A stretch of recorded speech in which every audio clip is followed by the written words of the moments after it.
let me welcome Manuela.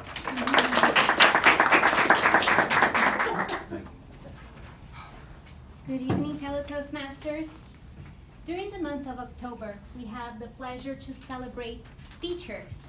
So over October 5th, there's World Teachers Day, and tomorrow we'll be celebrating Brazil's National Teachers Day. And there are so many things that are fascinating about teachers, especially the skills that they have to develop to really achieve their goals, their educational goals.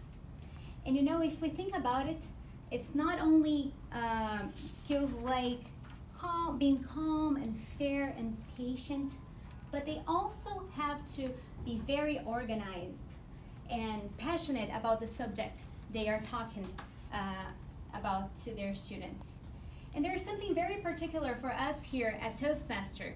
They must have excellent communication skills. So I believe there's much for us to learn from teachers tonight. And my idea here is to go deep into a specific case study, the case of Canadian education.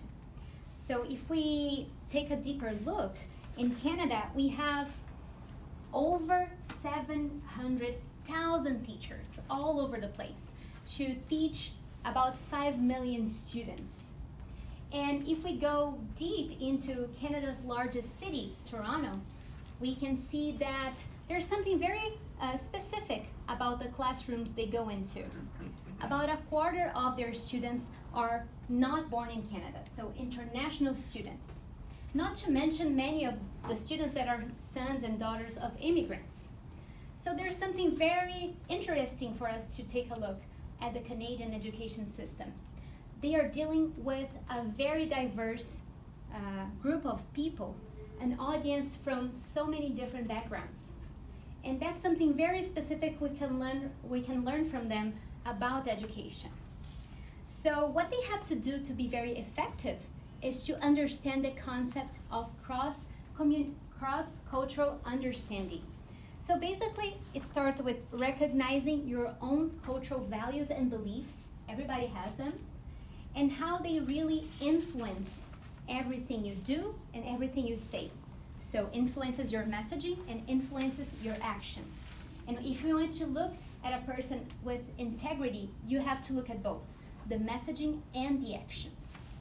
And there are a few things they do that could really be a best practice for us to learn from. And here are them. First of all, as I was saying, get to know your own identity.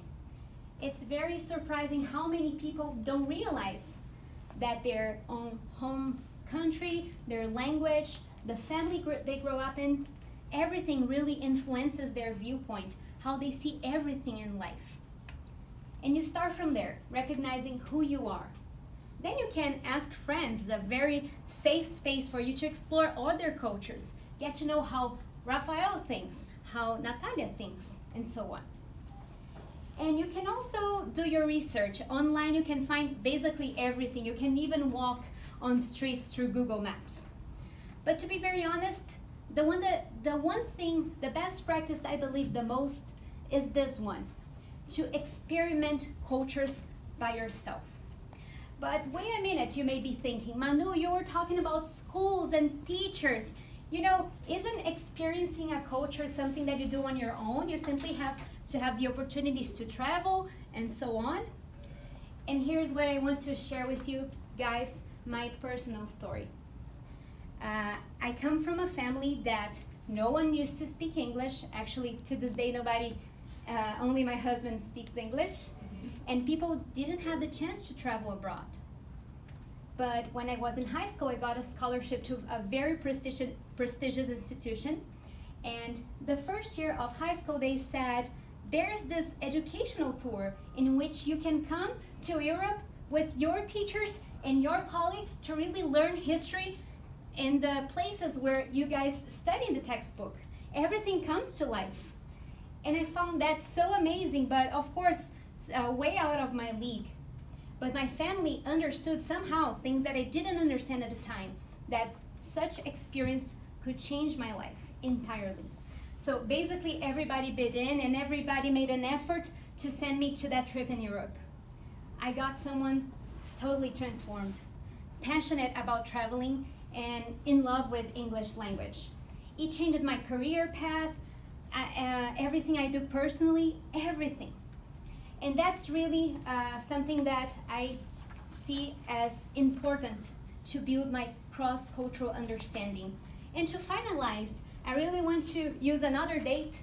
Today is Thanksgiving in Canada, and I want to say thank you for the teachers that came with me to this trip, my colleagues, and especially my family that supported me to this incredible experience that really changed the groundwork of all my life. Thank you very much.